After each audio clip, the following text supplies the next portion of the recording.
नमस्कार, मैं Uday Shankar. News bioscope में आप सबों का स्वागत है। सीता सोरेन आज फिर चर्चा में है। शिबू सोरेन परिवार की बड़ी बहू और अब बीजेपी में जा चुकी सीता सोरेन की आज आने की खबर थी और उनके स्वागत की तैयारियां भी थी। हर किसी को बेसब्री से इंतजार था, सीता सोरेन आएंगी तो क्या कुछ कहेंगी। लेकिन बताया ये जा रहा है कि वो दिल्ली एयरपोर्ट पर घंटों बैठी रही और जब उन्हें ये जानकारी मिली कि उनके लिए जेट सिक्योरिटी का इंतजाम जिला प्रशासन यानी रांची पुलिस की तरफ से नहीं किया गया है एयरपोर्ट पर, जब वो आएंगी तब उन्होंने फिर वापसी कर ली और उन्होंने रांची की फ्लाइट नहीं ली, वापस दिल्ली आवास पर चली गई। ऐसे में बड़ा सवाल ये उठ रहा है कि क्या सीता सोरेन को लेकर, उनकी जेट सिक्योरिटी को लेकर कोई सियासत हो रही है। सबसे बड़ी बात इस पे यह है कि केंद्र की तरफ से उन्हें जेट सिक्योरिटी दी गई है और इस पे अब क्या कुछ बातें सामने आ रही हैं, इन तमाम चीजों पर चर्चा करेंगे। हमारी संवाददाता करिश्मा हमारे साथ है।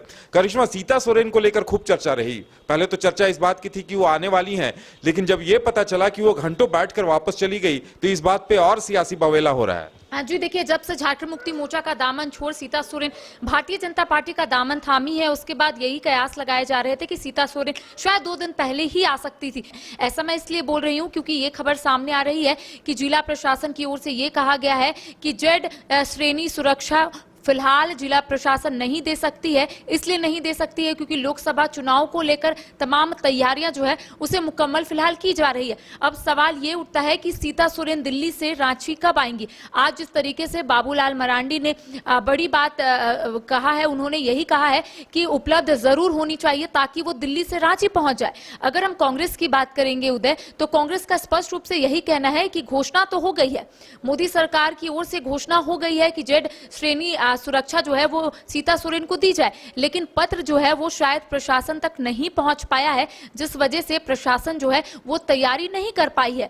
और आपने देखा होगा कि सुबह से कयासों का बाजार गर्म था। ये माना जा रहा था कि सीता सोरेन झारखंड पहुंचेगी, राजधानी रांची पहुंचेगी, मीडिया के सामने अपनी बातों को रखेंगी, क्योंकि सीता सोरेन काफी सुर्खियों में है। क्योंकि जब से उन्होंने भारतीय जनता पार्टी का दामन थामा है, तब से यही कहा जा रहा है कि दुमका से सीता सोरेन को भारतीय जनता पार्टी चुनावी मैदान में उतारेगी। और ऐसे में बीच में खबर आ गई कि जेड श्रेणी सुरक्षा जो है वो सीता सोरेन को दी गई है और ऐसे में घोषणा भी हो गई है। अब कांग्रेस लगातार हमलावर है। उनका यही कहना है कि अगर केंद्र सरकार की ओर से उन्हें यहां पर जेड श्रेणी सुरक्षा दी गई है, घोषणा हो गई है, तो पत्र शायद राज्य सरकार को नहीं मिला है, पत्र शायद प्रशासन को नहीं मिला है, जिस वजह से जो जेड श्रेणी सुरक्षा है वो उपलब्ध नहीं कराई गई है।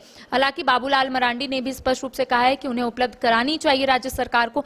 अब देखिए, इसको लेकर सियासत भी तेज हो गई है, क्योंकि भारतीय जनता पार्टी का दामन थामने के बाद पहली बार सीता सोरेन रांची पहुंच रही थी। बेसब्री से सभी लोगों को इंतजार था। करिश्मा, सीता सोरेन ने कई बार अपने ट्वीट के जरिए आशंका जताई है कि उन्हें खतरा है, उन्हें किसी हमले की या किसी साजिश की आशंका सता रही है और इस बात को लेकर वो बार बार कह रही हैं। और शायद अब वो दुमका से चुनाव लड़ने वाली हैं तो इस वजह से वो ज्यादा आशंकित होंगी और जेड श्रेणी सुरक्षा मिल गई। हालांकि बाबूलाल मरांडी ने सवाल उठाए हैं, कांग्रेस ने जवाब भी दिया है, तो लगता है कि अभी आने वाले 1-2 दिनों तक ये प्रकरण चलेगा। क्या लग रहा है? जी देखिए, सीता सोरेन जब भारतीय जनता पार्टी का दामन थाम रही थी, सभी के मन में यही सवाल था कि आखिर सीता सोरेन इतना बड़ा कदम क्यों उठा रही हैं।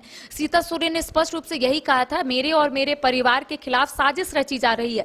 और शायद यही वजह है कि सीता सोरेन दिल्ली जाकर अपनी बातों को भारतीय जनता पार्टी के आला कमान के समक्ष रखी होंगी कि शायद आने वाले समय में हमला भी हो सकता है, शायद कोई साजिश जो है वो रची जा रही है और यही वजह है कि जेड श्रेणी सुरक्षा उन्हें दी गई है। अब देखिए, सवाल यही उठता है कि आखिर कब सीता सोरेन राजधानी रांची पहुंचेगी। दुमका से मैंने आपको पहले कहा कि भारतीय जनता पार्टी की ओर से यह कहा जा रहा है कि सूची में बदलाव किया जाएगा, क्योंकि इससे पहले भी 11 लोकसभा क्षेत्रों में भारतीय जनता पार्टी ने उम्मीदवारों की नाम की घोषणा कर दी है, उसमें दुमका भी शामिल है। तो ऐसे में सुनील सोरेन को पीछे लेना और सीता सोरेन को आगे करना, ये एक बड़ा सवाल है। लेकिन यह भी कहा जा रहा है सूची में बदलाव होगी, तो शायद यही वजह है कि सीता सोरेन कहीं ना कहीं डरी हुई है और तमाम बातें जो है वो भारतीय जनता पार्टी के आला कमान के समक्ष रखी है। जेड श्रेणी अगर उन्हें यहां पर मिला है या फिर कह सकते सुरक्षा उन्हें मिली है, तो यहां पर अब वो आने से डर रही है। दिल्ली में आपने सही कहा कि घंटों घंटों वो बैठी रही इंतजार में कि शायद झारखंड से जरूर कुछ ऐसी खबर मिलेगी, तब वो वहां से रांची पहुंचेगी।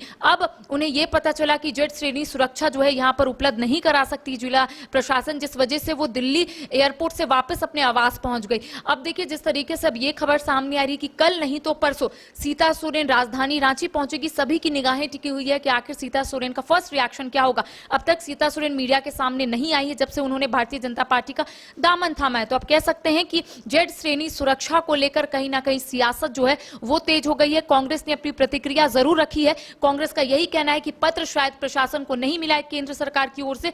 तो वहीं दूसरी ओर जो भारतीय जनता पार्टी के प्रदेश अध्यक्ष है बाबूलाल मरांडी, उनका यही कहना है कि उपलब्ध होनी चाहिए ताकि वो दिल्ली से रांची पहुंच सके। तो चलिए, सीता सोरेन बहुत जल्द आने वाली हैं, वो क्या कहेंगे, और इसके साथ ही इंतजार बीजेपी की तीसरी सूची का भी है कि क्या चतरा, गिरिडीह और धनबाद के साथ प्रत्याशियों के नाम जो पहले जारी किए गए थे उसमें भी कोई फेरबदल होता है। क्या दुमका से अब सीता सोरेन को प्रत्याशी बनाया जाता है या राजमहल से चुनाव लड़ाया जाता है। देखने वाली बात यह होगी, सुनील सोरेन या ताला मरांडी का नाम बदला जाता है। कई सवाल सामने हैं और इन सभी का जवाब तभी मिलेगा जब तीसरी सूची बीजेपी की सामने आएगी। फिलहाल इतना ही, हमें दीजिए इजाजत और आप देखते रहिए न्यूज़ बाइस्कोप। नमस्कार।